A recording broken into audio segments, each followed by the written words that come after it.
بم بھی مارنا پڑے تو شاید ہم بم بھی مار دیں گے، اور اگر کوئی ایک دو چار بندے گرانے بھی پڑے تو گرا دیں گے. تو ایسا کیا ہوا اس رات کے جس نے ان کو پیچھے ہٹنے پر مجبور کیا؟ تو یہ چیزیں جو ہیں وہ کہیں نہ کہیں سے انفلوئنس ہو رہا ہے. میرا اپنا اندازہ یہ تھا کہ شاید آصف علی زرداری صاحب چونکہ سیاسی حرکیات کے بہت ماہر ہیں، اور ان کو یہ پتا تھا کہ اس طرح کی حرکت تو عمران خان کو الٹا ایک ایسی طاقت بنا دے گی، سیاسی طور پر اتنا فائدہ دے گی کہ شاید جس کا خود عمران خان بھی تصور نہیں کر سکتے کہ آپ ان کے گھر پر حملہ آور ہوں، وہاں سے ان کو اٹھا کر لے جائیں، وہاں سے پھر آپ ان کو بلوچستان شفٹ کریں. تو جو آدمی آج آپ کو عمران خان کے ساتھ نظر نہیں بھی آ رہا تو وہ بھی آپ کو اس کے ساتھ نظر آئے گا. لیکن آصف علی زرداری کی مداخلت ہونی چاہیے تھی، تو پھر اس میں تھوڑا بہت اس کا اثر جو ہے وہ نگران وزیر اعلیٰ پنجاب محسن نقوی صاحب جو ہیں ان کے اعمال سے بھی نظر آنا چاہیے تھا، چونکہ بظاہراً وہ آصف علی زرداری صاحب کی ریکمنڈیشن پر یہاں اس پوزیشن میں آئے ہیں، اور شاید اس میں کسی حد تک اسٹیبلشمنٹ کی طرف سے بھی آشیرواد حاصل ہے. لیکن یہ چیزیں اتنی سادہ نہیں ہیں، چونکہ پنجاب کی نگران حکومت جو کچھ کرتی ہوئی نظر آ رہی ہے اس سے کہیں پہ بھی یہ نہیں لگتا کہ چیزیں جو ہیں وہ آصف علی زرداری ان پر اثر انداز ہو رہے ہیں. آصف علی زرداری صاحب جو ہیں وہ یقیناً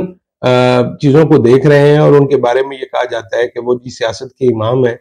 تو میں یہ سمجھتا ہوں کہ وہ واقعی ایک شروڈ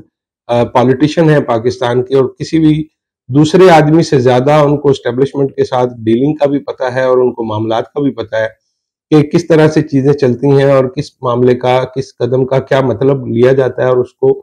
کیسے نگیٹ کیا جاتا ہے. تو یہ کوئی زیادہ بعید قیاس بات نہیں لگتی. لیکن یہ جو ریسنٹ پاسٹ میں جو پیش رفت ہوئی ہے اس سے لگتا یہ ہے کہ اس میں صرف لوکل لوگوں کا اثر و رسوخ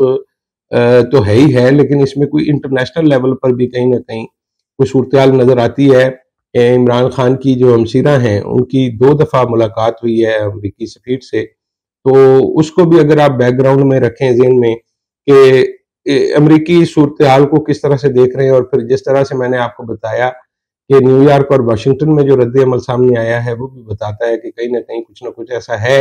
جو ابھی سامنے نہیں آ رہا، لیکن یہ بھی کبھی نہ کبھی سامنے آئے گا.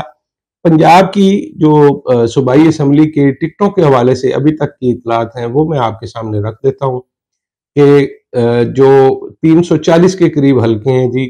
پنجاب اسمبلی کے، تو 340 حلقوں کے لیے پاکستان پیپلز پارٹی کو جو اب تک جو درخواستیں موصول ہوئی ہیں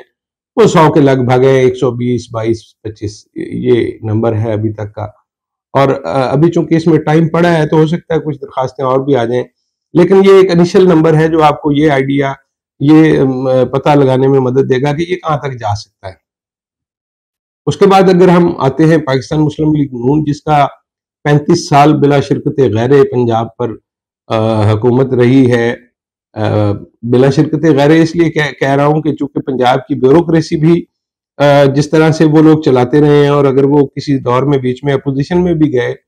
تو ایک ایسی بڑی قوت کے طور پر گئے کہ جن کو نظر انداز کرنا کسی کے لیے بھی ممکن نہیں تھا، چاہے اوپر پرویز مشرف بیٹھے ہوں اور مسلم لیگ کاف کی حکومت ہو. تو بیسیکلی مسلم لیگ کاف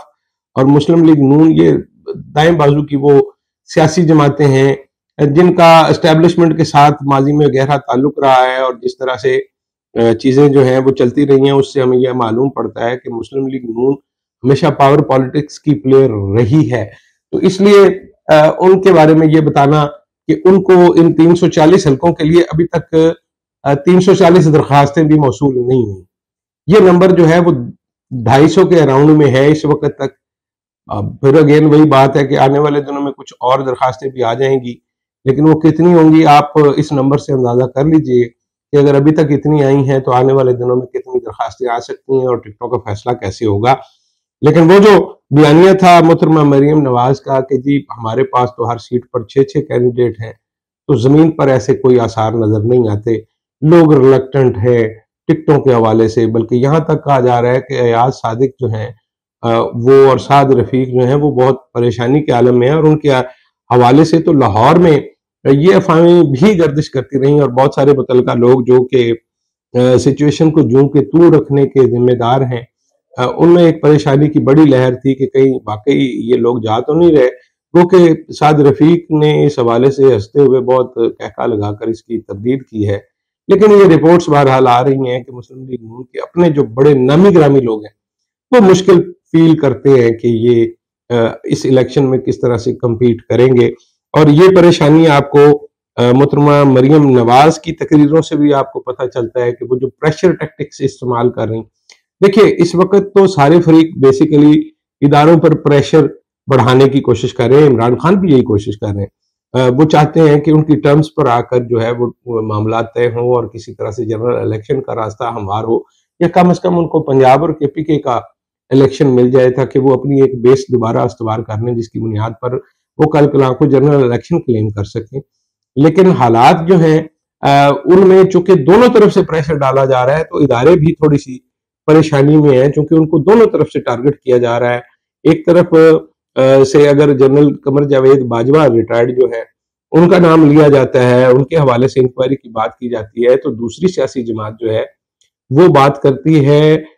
جنرل فیض حمید کے حوالے سے کہ ان کا جو کردار تھا اس پر انکوائری ہونی چاہیے، بلکہ کورٹ مارشل تک کا مطالبہ کیا گیا۔ اس کے ساتھ ساتھ دو فاضل جج صاحبان جو سابقہ ہے سپریم کورٹ آف پاکستان کے، جن میں جسٹس ثاقب نثار اور جس میں جسٹس آصف سعید کھوسا جیسے نام ہیں، ان کو نشانہ بنایا جا رہا ہے۔ تو یہ بیسیکلی پیغام جو ہے وہ ان کے لیے نہیں ہے، وہ تو اب کچھ نہیں کر سکتے اس صورتحال میں۔ یہ سارا پریشر، یہ سارے میسیجز جو ہیں یہ چیف آف آرمی سٹاف کے لیے ہیں، یہ سارے میسیجز جو ہیں وہ موجودہ چیف جسٹس جو ہیں عمر عطا بنجال صاحب جو ہیں ان کے لیے ہیں۔ یہ پریشر ہے جو دونوں طرف سے بڑھایا جا رہا ہے اپنی اپنی ٹرمز اور کنڈیشنز پر معاملات کو طے کرنے کے لیے۔ تو یہاں تک اگر آپ کو بات سمجھ آ گئی تو اب آپ کو پی ٹی آئی کی درخواستوں کی تعداد بھی بتا دیتے ہیں۔ پی ٹی آئی کو اب تک جو موصول ہوئی ہیں وہ درخواستیں، وہ آپ سمجھ لیجئے کہ یہ 340 اگر نشستیں ہیں، وہ ہر حلقے سے 20 سے اوپر درخواستیں ان کو ٹکٹ کے لیے آئی ہیں، اور آپ اگر ایک رف آئیڈیا لگانا چاہیں تو یہ 2-2.5 ہزار سے اوپر کا نمبر بنتا ہے۔ تو یہ صورتحال ہے جس میں پنجاب کے الیکشن جا رہے ہیں۔ اب ایسی صورت میں پنجاب کا الیکشن بر وقت ہو پاتا ہے یا نہیں، باقی ساری صورتحال آپ کے سامنے رکھی کہ کس طرح سے 30 اپریل کے الیکشن کو آگے بڑھانے کے لیے محترمہ مریم نواز جو ہیں وہ اپنے جلسے کر رہی ہیں اور چیزوں کو دن بدن اپنا پریشر بڑھاتی چلی جا رہی ہیں۔ وہ روز ایک بات کو دہراتی ہیں، وہ ایک مطالبہ جو ملفوف انداز میں سامنے رکھنے کی کوشش کر رہی ہیں کہ ترازو کے دونوں پلڑے برابر کرو، ترازو کے دونوں پلڑے برابر کرو۔ تو جو وہ کہنا چاہ رہی ہیں وہ یہ ہے کہ عمران خان کو گرفتار کرو، نااہل کرو اور اس کے بعد الیکشن کرا لو، یا میاں نواز شریف کو کی نااہلی ختم کرو اور ان کو پاکستان بغیر مقدمات کا سامنا کیے آنے دو اور پھر اس کے بعد الیکشن کرا لو۔ چونکہ یہ جو سابقہ اسٹیبلشمنٹ کے ساتھ ان کی ڈیل تھی اس میں یہ ساری چیزیں شامل تھیں، لیکن اس کے بعد حالات ایسے پیدا ہو گئے اور عوام کا رد عمل کچھ اس طرح کا ہے کہ جس کے باعث وہ جو طے شدہ شرائط تھیں اب وہ پوری ہوتی ہوئی نظر نہیں آ رہی، تو وہ اپنی ان شرائط کی یاد دہانی بھی روزانہ کی بنیاد پر کرا رہی ہیں اور پریشر بھی بڑھا رہی ہیں۔ یہ اب تک کی سیاسی صورتحال تھی جس سے آپ کو آگاہ کرنا تھا اور آپ کے سامنے رکھنا تھا۔ لاہور میں جو ایک واقعہ ہوا ہے ضلع شاہ کا، بہت انفارچونیٹ واقعہ ہے، اس کی تفصیل ایک دوسری ویڈیو میں آپ کے سامنے رکھتے ہیں۔ اپنا بہت سارا خیال رکھیے گا، ملتے ہیں ایک نئی ویڈیو میں۔ اللہ نگہبان۔